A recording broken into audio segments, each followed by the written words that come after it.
Welcome back to algorithm education and my name is Upendra Yadav. तो हम लोगों ने ग्रुप थ्योरी की लेक्चर सीरीज़ को स्टार्ट किया था, जिसमें आज ये हमारा नेक्स्ट लेक्चर है। तो अभी तक हम लोग इस लेक्चर सीरीज़ में बहुत सारे मोस्ट इंपॉर्टेंट टॉपिक्स को ऑलरेडी डिस्कस कर चुके हैं। और लास्ट लेक्चर में हम लोग ऑर्डर ऑफ इन एलिमेंट से रिलेटेड जो भी रिजल्ट्स हैं, प्रॉपर्टीज़ हैं, थ्योरम्स के स्टेटमेंट हैं, तो उनको हम लोग डिस्कस कर रहे थे विद प्रूफ के साथ एंड विद एग्जाम्पल के साथ। तो लास्ट वाला लेक्चर आप लोग को अच्छे से क्लियर हो गया होगा। जो भी चीज़ें मैंने आप लोग को वहाँ पर बताई थी वो आप लोग को सारी चीज़ें अच्छे से क्लियर हो गई होंगी। फिर भी अगर आप लोग को कोई दिक्कत हुई हो समझने में, या फिर किसी भी पॉइंट को समझने में, या फिर किसी भी एग्जाम्पल को समझने में, तो आप मुझे कमेंट सेक्शन में बता सकते हैं, या फिर आप मुझे डायरेक्ट टेलीग्राम चैनल पर भी मैसेज कर सकते हैं कि भैया मुझे ये वाला टॉपिक या फिर ये वाला पॉइंट अच्छे से क्लियर नहीं हुआ है, तो मैं आप लोग को वहाँ पर एक बार फिर से एक्सप्लेन कर दूंगा। ठीक है, तो जो भी प्रॉब्लम हो आप लोग मुझे कमेंट सेक्शन में या फिर टेलीग्राम चैनल पर बता सकते हैं। लेकिन आज हम लोग एक मोस्ट इंपॉर्टेंट ग्रुप के बारे में डिस्कशन करेंगे, और वो ग्रुप है set of non zero complex number under multiplication. तो ये जो ग्रुप है ना, ये एक मोस्ट इंपॉर्टेंट ग्रुप है। आप लोग को हर साल कोई ना कोई एक क्वेश्चन इस ग्रुप से देखने को जरूर मिल जाएगा। तो इस वजह से हम लोग इसको बहुत ही अच्छे से डिस्कस करेंगे कि इसमें ऐसे कौन कौन से एलिमेंट होते हैं जो फाइनाइट ऑर्डर के होते हैं, कितने एलिमेंट होते हैं, क्या क्या कंडीशन होती है अगर किसी एलिमेंट का ऑर्डर फाइनाइट है। तो जो भी चीज़ें होंगी वो हम लोग आज के इस लेक्चर में डिस्कस करेंगे। तो चलिए अब हम लोग आज के इस लेक्चर को स्टार्ट करते हैं। तो आज हम लोग डिस्कस करेंगे C star with respect to multiplication. इस सी स्टार का मतलब क्या है? Set of all non zero complex number. ठीक है, इसमें एलिमेंट किस टाइप के आएंगे? कॉम्प्लेक्स नंबर आएंगे। ठीक है, और ये जो सेट है सी स्टार, ये मल्टीप्लिकेशन के साथ ग्रुप फॉर्म करता है, इज अ ग्रुप। अच्छा, अगर हम यहाँ पर इस ग्रुप के ऑर्डर की बात करें तो इस ग्रुप का ऑर्डर क्या होगा? इस ग्रुप का ऑर्डर इनफाइनाइट होगा, क्योंकि set of all non zero complex number, इसकी कार्डिनलिटी क्या होती है? इनफाइनाइट होती है ना। कॉम्प्लेक्स नंबर कितने होते हैं? इनफाइनाइट होते हैं। तो इस वजह से इस सी स्टार की भी कार्डिनलिटी क्या हो जाएगी? इनफाइनाइट हो जाएगी। That is this group is an infinite group. ये क्या होगा? एक इनफाइनाइट ग्रुप होगा, इनफाइनाइट ग्रुप। अब हम लोग यहाँ पर ये देखते हैं कि इस सेट के पास जो भी एलिमेंट बिलोंग कर रहे हैं, मतलब एग्जिस्ट कर रहे हैं, उनका ऑर्डर फाइनाइट होगा। मतलब ऐसे कौन से एलिमेंट होंगे इस सेट के पास जिनका ऑर्डर फाइनाइट है, ऐसे कौन से एलिमेंट है जिनका ऑर्डर इनफाइनाइट है, और जिन एलिमेंट का ऑर्डर फाइनाइट है उनका ऑर्डर क्या होगा, मतलब किस तरीके से निकालते हैं, और फाइनाइट ऑर्डर के जो भी एलिमेंट होते हैं उन पर क्या क्या कंडीशन होती है, कैसे चेक करते हैं कि ये एलिमेंट फाइनाइट ऑर्डर का है, ये एलिमेंट इनफाइनाइट ऑर्डर का है। तो ये सारी चीज़ें हम लोग अब डिस्कस करते हैं। तो सबसे पहले हम लोग ये डिस्कस करेंगे कि इस सेट के पास ऐसे कितने एलिमेंट हैं जिनका ऑर्डर फाइनाइट है। तो मान लेते हैं कि कोई एक जेड एलिमेंट है जो कि इस सी स्टार में बिलोंग कर रहा है, and order of z is equal to N. मतलब इस जेड एलिमेंट का ऑर्डर क्या है? एन है। मतलब हम लोग पहले वो एलिमेंट फाइंड आउट करना चाह रहे हैं जिनका ऑर्डर कैसा है?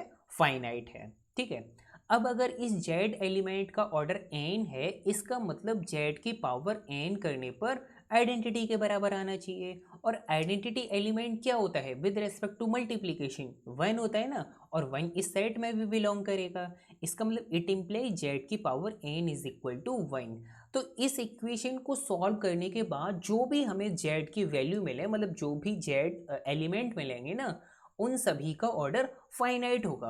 अब इस इक्वेशन को सॉल्व करने के बाद जो भी हमें z की वैल्यू मिलेगी, मतलब जो भी हमें z एलिमेंट मिलेंगे, उसमें से ऐसे बहुत सारे एलिमेंट ऐसे होंगे जिनका ऑर्डर n होगा, और ऐसे भी बहुत सारे एलिमेंट होंगे जिनका ऑर्डर n से लेस देन होगा। लेकिन हम लोग को केवल वही एलिमेंट फाइंड आउट करने हैं जिनका ऑर्डर n है। ठीक है, तो सबसे पहले हम लोग इसको सिंप्लीफाई करके जेड एलिमेंट फाइंड आउट करते हैं कि ऐसे कौन कौन से एलिमेंट हैं जो इस इक्वेशन को सेटिस्फाई कर रहे हैं। लेकिन इसको सॉल्व करने से पहले आप लोग कुछ बेसिक चीज़ें देखो कॉम्प्लेक्स नंबर से रिलेटेड। अगर आप लोग को वो बेसिक चीज़ें अच्छे से क्लियर हो जाएंगी तो फिर आप लोग को आगे की सारी चीज़ें भी अच्छे से क्लियर हो जाएंगी। तो पहले आप लोग बेसिक चीज़ें देखो जैसे फॉर एग्जाम्पल हम लोग किसी एक जेड एलिमेंट को कंसिडर करते हैं, तो वो किस टाइप का होगा? ए प्लस आयोटा बी, जहाँ पर ये जो ए और बी हैं ये सेट ऑफ रियल नंबर से बिलोंग करेंगे। अब इसको अगर हम पोलर फॉर्म में लिखना चाहें तो पोलर फॉर्म में किस तरीके से लिखेंगे, r cos theta plus 2k pi plus iota sine theta plus 2k pi, जहाँ पर k की वैल्यू क्या हो सकती है, 0, 1, 2, 3 एंड सो ऑन।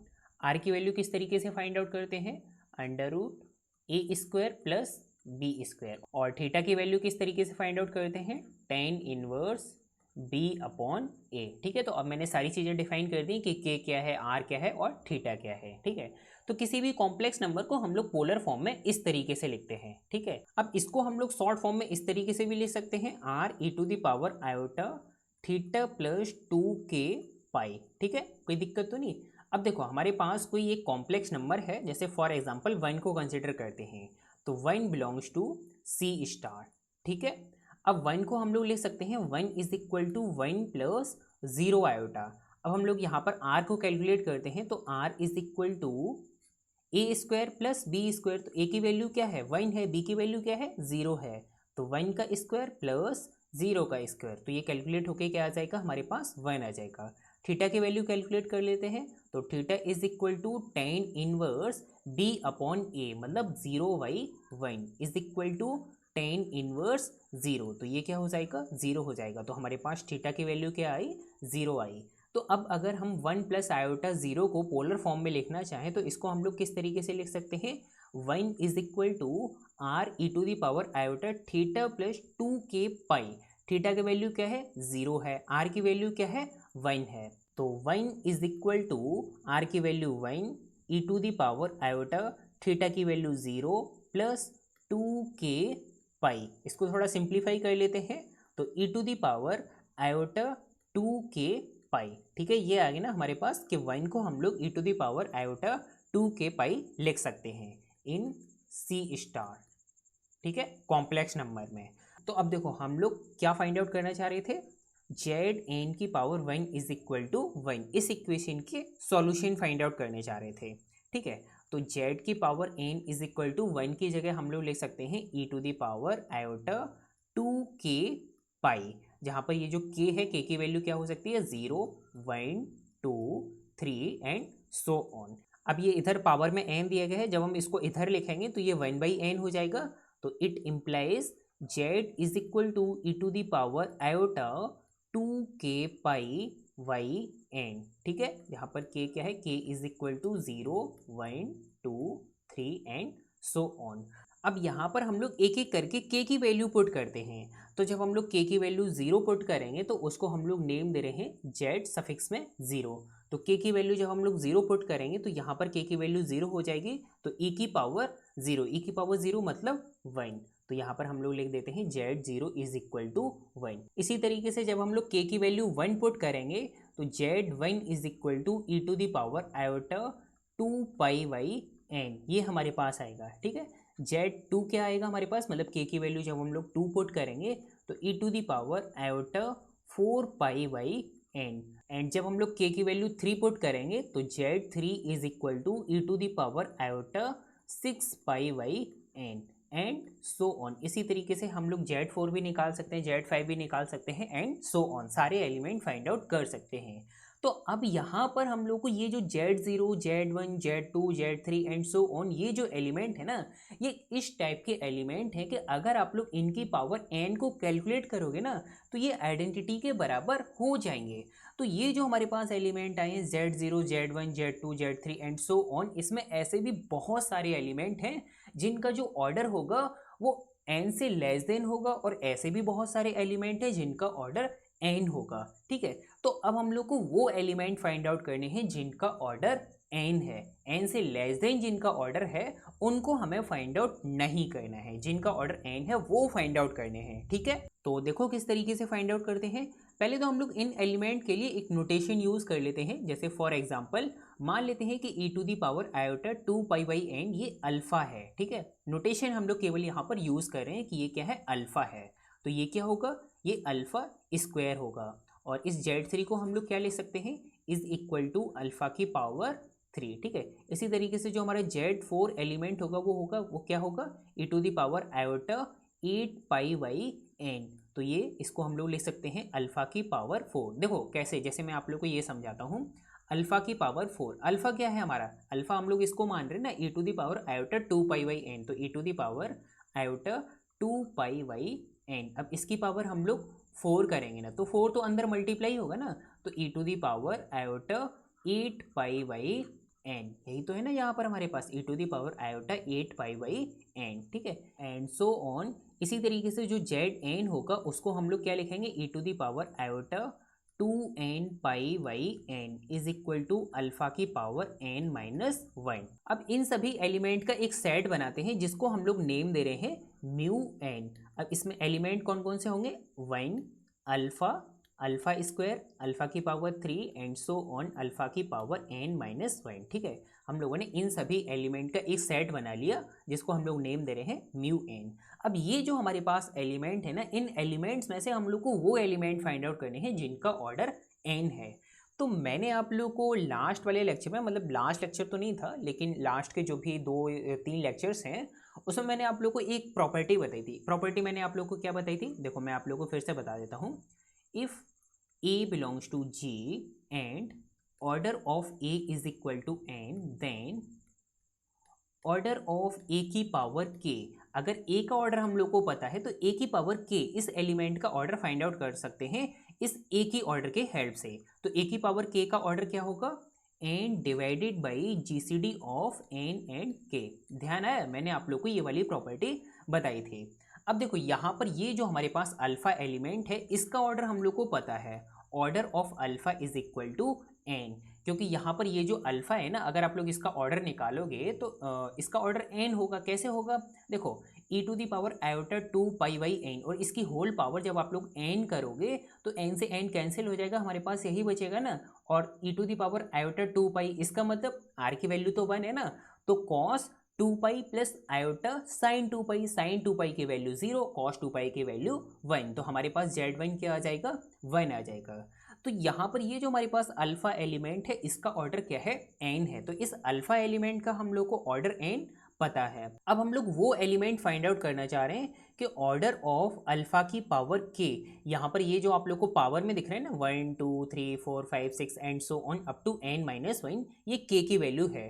तो हम लोग को वो एलिमेंट फाइंड आउट करने हैं कि ऑर्डर ऑफ अल्फा की पावर k, इसका भी ऑर्डर n होना चाहिए, ठीक है। अब ऑर्डर ऑफ अल्फा की पावर k इसका मतलब क्या होता है, it implies n divided by GCD of n and k, और ये किसके बराबर है, n के बराबर है।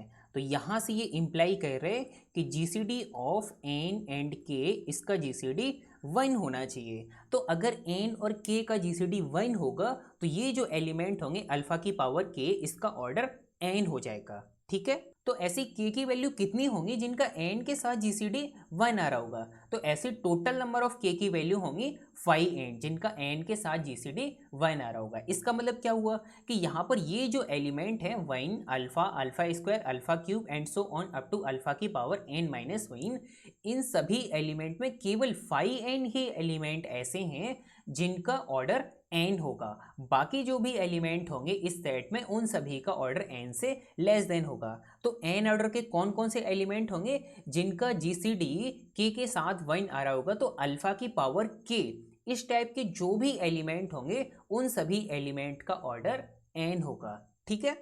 तो अब कंक्लूजन देखो कि कंक्लूजन क्या निकला, उसके बाद फिर हम लोग एग्जाम्पल को भी कंसिडर करेंगे ना, तो एग्जाम्पल से आप लोग को और अच्छे से क्लियर हो जाएगा। तो कंक्लूजन देखो, कंक्लूजन ये निकला, तो कंक्लूजन ये निकला for all n belongs to n, C star with respect to multiplication has 5n elements of order n। ये जो हमारे पास ग्रुप है C star with respect to multiplication, इसमें n ऑर्डर के 5n एलिमेंट होंगे। अब जैसे अगर मैं आपसे ये बोलूं कि इस C star with respect to multiplication इस ग्रुप में 5 ऑर्डर के एलिमेंट बताइए कितने होंगे, तो वो कितने होंगे, 5 एलिमेंट होंगे जिनका ऑर्डर क्या होगा, 5 होगा। तो 5 और 5 क्या आएगा, 4 आएगा ना, तो 4 एलिमेंट ऐसे होंगे जिनका ऑर्डर 5 होगा। इसी तरीके से अगर मैं आपसे ये बोलूँ कि 10 ऑर्डर के मुझे एलिमेंट बताइए in C star with respect to multiplication.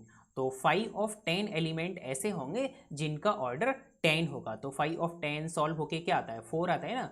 मैं आप लोगों को कैलकुलेट करके दिखा देता हूँ। जैसे मैं आप लोगों को फॉर्मूला बताता हूँ, अगर आप लोगों को नहीं ध्यान हो। जैसे अगर हमारे पास कोई एक नेचुरल नंबर है तो उसका हम लोग प्राइम फैक्टराइजेशन कर सकते हैं, पी की पावर ए, क्यू की पावर बी, आर की power c and so on. अब अगर हम लोग को 5 ऑफ एन कैलकुलेट करना हो तो इसको हम लोग कैलकुलेट करेंगे n 1 minus 1 by p, 1 minus 1 by q, 1 minus 1 by r and so on. इसको हम लोग ऑलरेडी नंबर थ्योरी में पढ़ चुके हैं। अगर आप लोग डिटेल के साथ पढ़ना चाहते हो तो फिर आप लोग पहले नंबर थ्योरी पढ़िए। मैं आप लोग को नंबर थ्योरी में ऑलरेडी ये सारी चीज़ें बता चुका हूँ, तो इस वजह से मैं यहाँ पर इनको ज़्यादा एक्सप्लेन नहीं कर रहा हूँ। ज़्यादा एक्सप्लेनेशन के लिए आप लोग नंबर थ्योरी के कोर्स को देखिए, वहाँ पर भी आप लोग को बहुत सारे टॉपिक देखने को मिलेंगे कि जीसीडी क्या होता है, एलसीएम क्या होता है, phi and function, arithmetic function और भी बहुत सारी चीज़ें हैं। तो वो आप लोग नंबर थ्योरी में पढ़ सकते हो, ठीक है। तो किसी भी नेचुरल नंबर का अगर हम लोग फाई एन कैलकुलेट करना चाहें तो इस फॉर्मूले की हेल्प से हम लोग कैलकुलेट करते हैं, ठीक है। अब एक एग्जाम्पल देखो, मैं आप लोग को एग्जाम्पल बताता हूं। जैसे हम लोग एक तो एग्जाम्पल है, find all the elements of order 4 in C star with respect to multiplication. इस ग्रुप में जो भी 4 ऑर्डर के एलिमेंट है ना, हम लोग को वो फाइंड आउट करने हैं। तो पहले तो हम लोग ये देख लेते हैं कि 4 ऑर्डर के in C star with respect to multiplication कितने एलिमेंट हैं, ठीक है। तो in C star with respect to multiplication 4 order के जो एलिमेंट होंगे वो कितने होंगे, 5 4। अब 5 4 को कैसे कैलकुलेट करेंगे, देखो n इज इक्वल टू क्या है, 4 है, मतलब n की वैल्यू 4 है। तो 4 को हम लोग ले सकते हैं 2 की पावर 2। तो 5 of n is equal to 4 1 minus 1 by 2। तो ये हो जाएगा 4 इंटू 1 बाई 2। अब ये वाला 4 इस 2 से कैंसिल हो जाएगा 2 टाइम्स, तो ये हो जाएगा 4। That is 5 of 4 is equal to 2। तो दो एलिमेंट ऐसे होंगे in C star with respect to multiplication जिनका ऑर्डर 4 होगा। अब ये दोनों एलिमेंट हैं कौन से, वो हम लोग फाइंड आउट करते हैं। तो पहले हम लोग उन एलिमेंट को फाइंड आउट कर लेते हैं कि z की पावर 4 करने पर ये 1 के बराबर आ रहे हों। अब यहाँ से जो भी z की वैल्यू मिलेंगी ना, उसमें ऐसे कुछ एलिमेंट ऐसे होंगे जिनका ऑर्डर 4 नहीं होगा, 4 से लेस देन होगा, ठीक है। तो पहले हम लोग एलिमेंट लिख लेते हैं। तो mu of 4 is equal to 1 alpha, alpha square alpha की पावर 3। तो ये 4 एलिमेंट ऐसे होंगे जिनकी पावर 4 करने पर ये 1 के बराबर आ रहा होगा, ठीक है। Where alpha is equal to e to the power iota 2 pi Y n. Alpha की वैल्यू हम लोग यही तो कंसिडर कर रहे थे, लास्ट में मैंने अभी आप लोग को बताया था। देखो alpha is equal to e to the power 2 pi Y n, ठीक है। तो अब इन एलिमेंट्स में से 4 ऑर्डर के एलिमेंट फाइंड आउट करते हैं। तो ऐसे कौन कौन से एलिमेंट होंगे, ऐसे वो एलिमेंट होंगे कि जीसीडी ऑफ 4 एंड के, यहाँ पर ये के की वैल्यू है 0 1 2 3, मतलब ये जो पावर में देंगे ना, ये के की वैल्यू है। तो जीसीडी ऑफ 4 एंड के ये 1 आना चाहिए। तो के की वैल्यू क्या हो सकती है, इट इम्प्लाइज के इज इक्वल टू 1 एंड 3। इसके अलावा और तो कोई के की वैल्यू नहीं हो सकती, क्योंकि के की वैल्यू हम लोग को 4 से लेस देन ही लेनी है, ठीक है। तो के की वैल्यू 1 एंड 3 हो सकती है। इसका मतलब क्या हुआ कि अल्फ़ा और अल्फ़ा की पावर 3, केवल यही दो एलिमेंट ऐसे हैं जिनका ऑर्डर 4 होगा। Order of alpha is equal to 4 and order of alpha की पावर 3 इज इक्वल टू 4। अब यहाँ पर तो हम लोगों ने ये नोटेशन यूज़ किया था ना, अल्फ़ा, हम लोग एक्चुअली में एलिमेंट फाइंड आउट करना चाह रहे हैं, मतलब 1 प्लस नहीं, ए प्लस आयोटा बीटा के रूप में, ठीक है, कि वो एलिमेंट किस टाइप के होंगे। अब यहाँ पर हम लोग इस अल्फ़ा की वैल्यू को पुट कर देते हैं। तो यहाँ पर हम लोग n की जगह 4 लिख दे रहे हैं, क्योंकि हम लोग 4 ऑर्डर के एलिमेंट फाइंड आउट कर रहे हैं ना। यहाँ पर n की वैल्यू क्या है, 4 है ना, तो हम लोगों ने यहाँ पर n की जगह 4 लिख दिया। अब हम लोग इस अल्फ़ा की वैल्यू को यहाँ पर पुट कर देते हैं, तो हम लोग को ऐसे एलिमेंट मिल जाएंगे जिनका ऑर्डर 4 होगा, और वो जो एलिमेंट होंगे वो इस set of non zero complex number में बिलोंग करेंगे, ठीक है। तो ऐसे कौन कौन से एलिमेंट होंगे, e to the power iota 2 pi by 4, और दूसरा एलिमेंट कौन सा होगा, अल्फ़ा की पावर 3, मतलब e to the power iota 2 pi by 4 की होल पावर 3। तो ये दो एलिमेंट होंगे, इनको थोड़ा सिंप्लीफाई कर लेते हैं। तो e to the power iota, इस 2 से ये वाला 4 कैंसिल हो जाएगा, तो 2 टाइम्स कैंसिल होगा ना, तो पाई वाई 2 एंड ये हो जाएगा ई टू द पावर आयोटा 6 पाई/4। तो 6/4 का मतलब 3/2। तो e to the power iota 3 पाई/2। तो e to the power iota पाई/2 इसका मतलब होगा कॉस पाई/2 प्लस आयोटा साइन पाई/2। यहाँ पर शायद आप लोग को सही से नहीं दिख रहा होगा, इसको मैं नेक्स्ट स्लाइड में लिख देता हूँ। तो e to the power iota पाई/2 का मतलब हो जाएगा कॉस पाई/2 प्लस आयोटा साइन पाई/2। एंड दूसरा एलिमेंट क्या है, e to the power iota 3 पाई/2। तो इसका मतलब कॉस 3 पाई/2 प्लस आयोटा साइन 3 पाई/2। ठीक है, अब इनको थोड़ा और सिंप्लीफाई कर लेते हैं। तो कॉस पाई/2 की वैल्यू कितनी होती है, 0। साइन पाई/2 की वैल्यू 1। तो ये हो जाएगा 0 प्लस आयोटा मतलब आयोटा। ठीक है, इसी तरीके से कॉस 3 पाई/2 की वैल्यू 0 और साइन 3 पाई/2 की वैल्यू -1। ठीक है, तो ये हो जाएगा 0 प्लस माइनस आयोटा, इसका मतलब -i।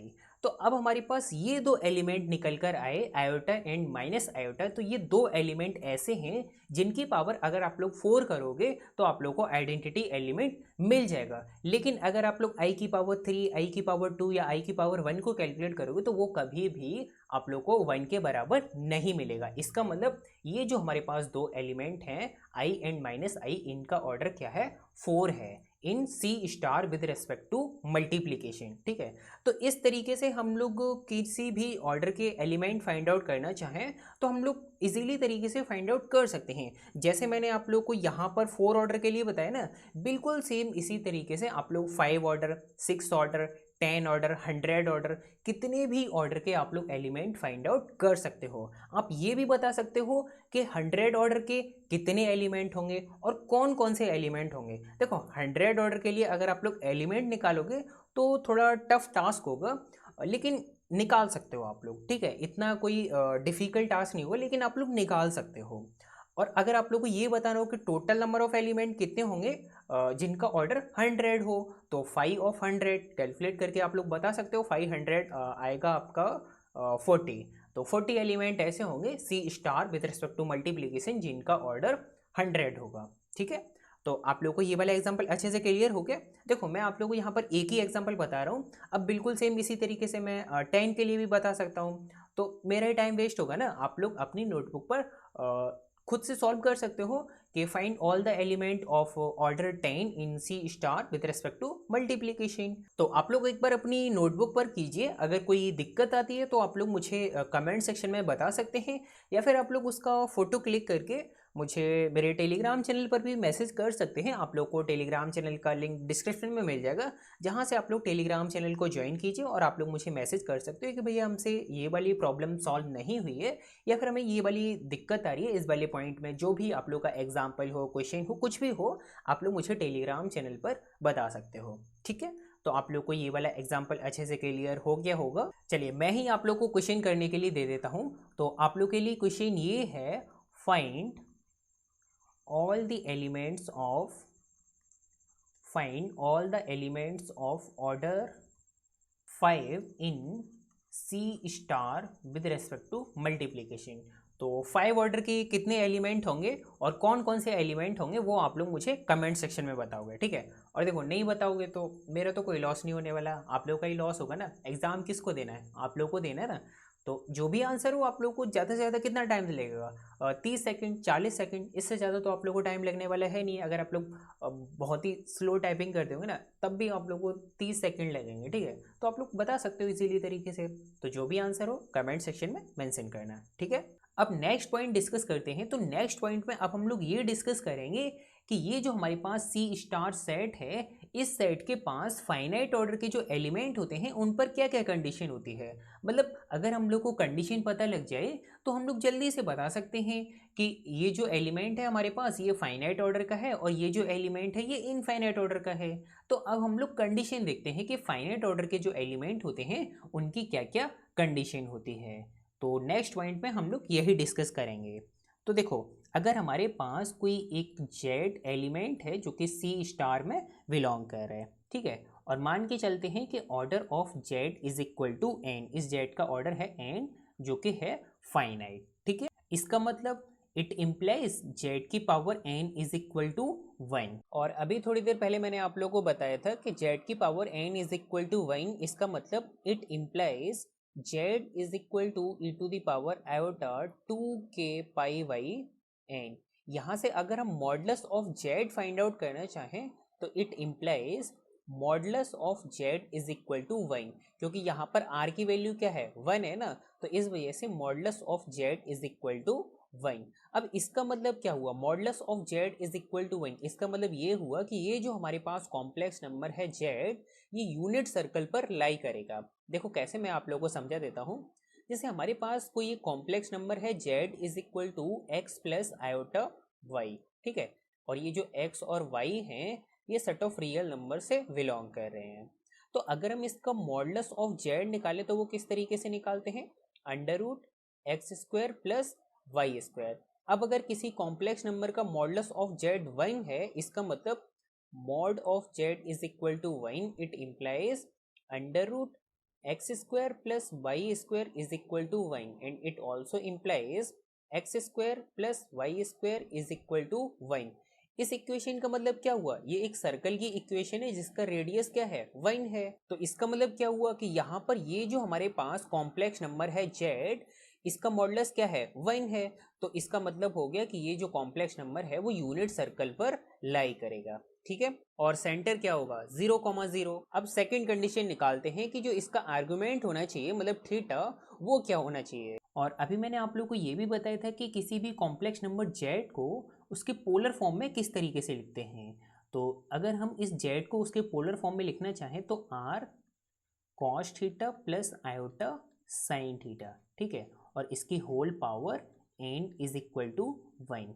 लेकिन अभी मैंने आप लोग को बताया कि जो r की वैल्यू होनी चाहिए वो क्या होनी चाहिए 1 होनी चाहिए। तो for r is equal to 1 it implies cos theta plus iota sine theta की power n is equal to 1। अब बाई डिमॉर्गन थ्योरम ये जो n है ये इस थीटा के साथ मल्टीप्लाई हो जाएगा, तो ये हो जाएगा cos n theta plus iota n theta is equal to 1। अब इन दोनों को कंपेयर कर लेते हैं, तो 1 को हम लोग लिख सकते हैं ना 1 प्लस 0 आयोटा, और जब हम लोग इनको कंपेयर करेंगे तो यहाँ से ये इम्प्लाई करेगा cos n theta is equal to 1 and sine n theta is equal to 0। अब इन दोनों इक्वेशन को सॉल्व कर लेते हैं, तो पहले इसको सॉल्व कर लेते हैं sine n theta is equal to 0, क्योंकि ये सिंपल सी है। तो इसको हम लोग लिख सकते हैं 0 इज इक्वल टू साइन 0, इसका मतलब it implies n theta is equal to 0। अब n 0 हो नहीं सकता है, इसका मतलब थीटा को ही फिर 0 होना पड़ेगा। तो यहाँ से हम लोग को ये मिला कि थीटा की वैल्यू 0 होनी चाहिए। लेकिन अभी इस इक्वेशन को भी तो सॉल्व करो, तभी हम लोग को कंप्लीट कंडीशन मिल पाएगी। तो यहाँ से हम लोग इसको कैसे सॉल्व करेंगे, cos n theta is equal to, अब इस 1 की जगह हम लोग ले सकते हैं cos 2 पाई k। अब यहाँ पर k की वैल्यू कुछ भी ले सकते हैं, where k is equal to 0 1 2 3 and so on. अगर आप लोग k की वैल्यू 0 लोगे तो cos 0 वो भी 1 होगा, अगर आप लोग k की वैल्यू 1 लोगे तो cos 2 पाई वो भी 1 होगा, k की वैल्यू 2 लोगे तो cos 4 पाई वो भी 1 के बराबर होगा। तो ये जो cos 2 पाई k है ये 1 के बराबर होगा, तो 1 की जगह हम लोगों ने cos 2 पाई k लिख दिया। यहाँ से ये इम्प्लाई करेगा n theta is equal to 2 pi k। अब यहाँ से हम लोग इसको सिंप्लीफाई करके थीटा की वैल्यू फाइंड आउट कर लेते हैं। तो theta is equal to 2 pi into k y n. अब ये जो के वाई एन है ना, ये तो एक रैशनल नंबर है, क्योंकि के की वैल्यू क्या है 0 1 2 3 4 एंड सो ऑन। तो ये जो के वाई एन है ये तो एक रैशनल नंबर है, तो इसको हम लोग ले सकते हैं theta is equal to 2 pi r, where r belongs to Q. तो अब यहाँ पे ये जो हमें कंडीशन मिली है इसमें थीटा इज इक्वल टू 0 ये कंडीशन भी मर्ज हो गई, क्योंकि अगर हम r की वैल्यू 0 कंसिडर कर लें तो थीटा इज इक्वल टू 0 ये वाली कंडीशन भी मर्ज हो जाएगी ना। तो अब हम लोग केवल एक ही कंडीशन रखते हैं। तो यहाँ पर हम लोग को दो कंडीशन मिली कि अगर हमारे पास कोई एक z एलिमेंट है और अगर उसका ऑर्डर फाइनाइट है, इसका मतलब वो जो एलिमेंट है वो यूनिट सर्कल पर लाई करना चाहिए एंड जो उसका आर्ग्यूमेंट है, आर्ग्यूमेंट ऑफ जेड मतलब जो थीटा है वो होना चाहिए रैशनल मल्टीपल ऑफ 2 पाई, मतलब 2 पाई इंटू आर, जहाँ पर ये जो आर है ना वो एक रैशनल नंबर होना चाहिए। तो जो आर्ग्यूमेंट होना चाहिए वो रैशनल मल्टीपल ऑफ 2 पाई होना चाहिए और जो एलिमेंट है वो यूनिट सर्कल पर लाई करना चाहिए। तो अगर किसी एलिमेंट जेड के लिए ये दोनों कंडीशन सेटिस्फाई हो रही हैं, ये वाली दोनों कंडीशन, तो वो जो एलिमेंट होगा जेड, उस एलिमेंट का ऑर्डर फाइनाइट होगा। ठीक है, समझ आया आप लोग को अच्छे से।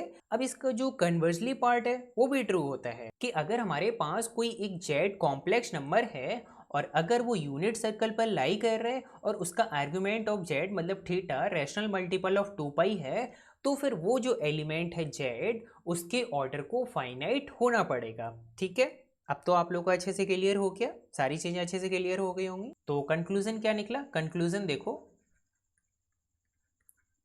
Order of z is finite in C star with respect to multiplication if first condition ये है कि mod of z is equal to 1 and second condition है theta is equal to rational multiple of 2 pi r belongs to Q.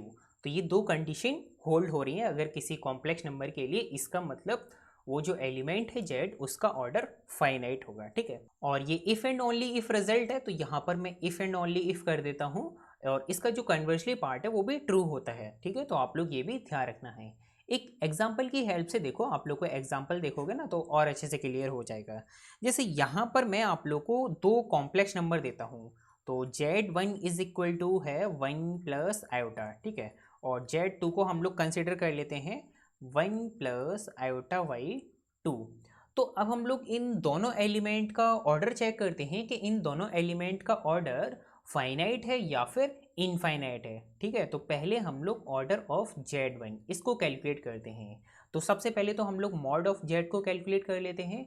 तो mod of Z is equal to 1 का square plus 1 का square, क्योंकि इसमें A की value 1 है और B की वैल्यू भी क्या है 1 है, तो A square plus B square, तो ये हो जाएगा अंडर रूट 2 जो कि 1 के बराबर नहीं है। मतलब ये जो कॉम्प्लेक्स नंबर है वो यूनिट सर्कल पर लाई नहीं कर रहा है, इसका मतलब order of z is infinite. जब फर्स्ट कंडीशन ही नहीं होल्ड हो रही फिर तो आप लोग को सेकंड कंडीशन चेक करने की जरूरत ही नहीं है। तो यहाँ पर तो फर्स्ट कंडीशन ही नहीं होल्ड हो रही, इसका मतलब order of z is infinite. इसी तरीके से इस Z2 कॉम्प्लेक्स नंबर को भी चेक करते हैं। तो ऑर्डर ऑफ Z2 क्या होगा ये अब हम लोग फाइंड आउट करते हैं। तो पहले हम मॉड ऑफ Z2 को कैलकुलेट करते हैं। तो अंडर रूट ए स्क्वायर प्लस बी स्क्वायर, तो ए की वैल्यू क्या है 1/2 का स्क्वायर प्लस b की वैल्यू क्या है वो भी है 1/2, तो 1/2 का स्क्वायर। इसको थोड़ा सिंप्लीफाई कर लेते हैं तो ये हो जाएगा 1/4 प्लस 1/4, तो ये हो जाएगा अंडर रूट 2/4 मतलब अंडर रूट 1/2। तो ये भी 1 के बराबर नहीं है, मतलब ये जो कॉम्प्लेक्स नंबर है ये भी यूनिट सर्कल पर लाई नहीं कर रहा है, इसका मतलब order of Z2 is infinite. Infinite, ठीक है, इसका भी जो ऑर्डर होगा वो क्या होगा इनफाइनाइट होगा, और इस Z1 का भी जो ऑर्डर है वो क्या है इनफाइनाइट है। तो इस तरीके से आप लोग किसी भी कॉम्प्लेक्स नंबर के ऑर्डर को फाइंड आउट कर सकते हो कि उसका ऑर्डर फाइनाइट होगा या फिर इनफाइनाइट होगा। अब यहाँ पर तो ये जो मैंने दोनों एलिमेंट लिए हैं इन दोनों एलिमेंट का ऑर्डर तो इनफाइनाइट है, क्योंकि ये जो दोनों एलिमेंट है वो यूनिट सर्कल पर लाई नहीं कर रहे हैं, इस वजह से इनका ऑर्डर इनफाइनाइट है। अब आप लोग यहाँ पर ये भी बात ध्यान रखना कि ऐसे भी बहुत सारे एलिमेंट होते हैं जो यूनिट सर्कल पर तो लाई करते हैं लेकिन फिर भी उनका ऑर्डर इनफाइनाइट होता है। क्यों होता है? क्योंकि उनका मॉड ऑफ जेड तो 1 के बराबर आ जाता है, लेकिन जो उनका आर्गुमेंट होता है मतलब थीटा जो होता है एंगल, वो रैशनल मल्टीपल ऑफ 2 पाई नहीं होता है। अगर किसी कॉम्प्लेक्स नंबर जेड के लिए दोनों कंडीशन सेटिस्फाई होंगी तभी उसका ऑर्डर फाइनाइट होगा। अगर इन दोनों में से कोई एक कंडीशन सेटिस्फाई हुई और एक कंडीशन नहीं सेटिस्फाई हुई तो फिर उसका ऑर्डर फाइनाइट नहीं होगा। तो ऐसे भी बहुत सारे एलिमेंट होते हैं जो यूनिट सर्कल पर लाई करते हैं लेकिन फिर भी उनका ऑर्डर फाइनाइट नहीं होता है। ठीक है, तो आप लोग ये बात ध्यान रखना। अब बाकी के और भी एलिमेंट आप लोग खुद से लीजिए और चेक कीजिए कि किन किन एलिमेंट का ऑर्डर फाइनाइट है इनफाइनाइट है। ऐसे तो set of non zero complex number में इनफाइनाइट एलिमेंट एग्जिस्ट करते हैं ना। अब सभी का ऑर्डर बताना और सभी का ऑर्डर निकालना ये तो इम्पॉसिबल है, आप लोग खुद से ट्राई कीजिए और एग्ज़ाम में जो भी आप लोग को पूछा जाए उसके लिए आप लोग ट्राई करना, ठीक है। तो आप लोग को सारी चीज़ें अच्छे से अब क्लियर हो गई होंगी। हो सकता है कि आप लोग को एग्जाम में इस ग्रुप से क्वेश्चन देखने को मिल जाए, कोई ना कोई क्वेश्चन तो आप लोग को जरूर देखने को मिल जाएगा। अब वैसे तो कॉम्प्लेक्स नंबर के बारे में और भी चीज़ें बताने को हैं, लेकिन उनको हम लोग इस लेक्चर में तो डिस्कस नहीं कर सकते, क्योंकि अभी हमारे पास इतनी सफिशिएंट इन्फॉर्मेशन नहीं है कि उनको हम लोग डिस्कस कर सकें। तो जब हम लोग सब ग्रुप के बारे में, साइक्लिक ग्रुप के बारे में, नॉर्मल सब ग्रुप के बारे में, कंजुगेसी क्लास के बारे में, तो ये सारे टॉपिक जब हम लोग पढ़ लेंगे ना, तो ये जो मोस्ट इम्पोर्टेंट ग्रुप के एग्जाम्पल हैं जैसे सी स्टार है, आर स्टार है, और भी बहुत सारे मोस्ट इम्पोर्टेंट ग्रुप के एग्जाम्पल हैं, क्वार्टरनियन ग्रुप है, हाइजेनबर्ग ग्रुप है, अफाइन ग्रुप है, तो जो भी स्पेशल टाइप के ग्रुप हैं उनको हम लोग लास्ट में एक बार फिर से डिस्कस करेंगे। ये देखेंगे कि इसके पास कितने सब ग्रुप होते हैं, साइक्लिक ग्रुप है या फिर नहीं है, और जो भी सब ग्रुप हैं वो साइक्लिक हैं या फिर नॉन साइक्लिक हैं, कंजुगेसी क्लास क्या होगी, नॉर्मल सब ग्रुप कितने होंगे, इस ग्रुप से दूसरे ग्रुप पर कितने होमोमॉर्फिज्म बनाए जा सकते हैं, ऑटोमॉर्फिज्म क्या होता है। तो ये सारी चीज़ें हम लोग जब सारे टॉपिक ख़त्म हो जाएंगे ना, उसके बाद हम लोग इन सभी ग्रुप के बारे में डिस्कस करेंगे, ठीक है। तो आज का लेक्चर अब हम लोग यहीं पर फिनिश करते हैं। इसके बाद अब हम लोग नेक्स्ट लेक्चर में जेड के बारे में डिस्कस करेंगे, ठीक है। जेड से रिलेटेड कुछ प्रॉपर्टीज़ हैं और थ्योरम्स के स्टेटमेंट भी हैं, सिंपल सिंपल से हैं लेकिन मोस्ट इंपॉर्टेंट स्टेटमेंट हैं, तो उनको हम लोग नेक्स्ट लेक्चर में डिस्कस करेंगे। और आज का लेक्चर अगर आप लोग को पसंद आया हो, समझ आया हो अच्छे से, तो आप लोग लाइक भी कर सकते हैं, साथ में अपने दोस्तों को भी शेयर कर सकते हैं, जिससे आपके साथ साथ आपके दोस्तों का भी बेनिफिट हो जाएगा। और आप लाइक करना बिल्कुल ना भूलना, क्योंकि आपके एक लाइक करने से ना हमें बहुत ही मोटिवेशन मिलता है, बहुत ही इंस्पिरेशन मिलती है कि हम आपके लिए और ज़्यादा से ज़्यादा कोर्सेज लेके आएँ और ज़्यादा से ज़्यादा लेक्चर्स लेके आएँ। तो जितने ज़्यादा आप लोग लाइक करोगे उतने ज़्यादा मैं आपके लिए कोर्सेज लेके आ सकता हूँ, ठीक है। और साथ में चैनल को सब्सक्राइब भी कीजिए, बेल नोटिफिकेशन को भी ऑन कीजिए, जिससे मेरी आगे आने वाली वीडियोज़ की लेटेस्ट नोटिफिकेशन भी आप लोग को टाइम टू टाइम मिल जाएगी। तो जल्दी से जल्दी आप लोग उन लेक्चर्स को भी देख सकते हो। तो मिलते हैं फिर हम लोग नेक्स्ट लेक्चर में। Take care.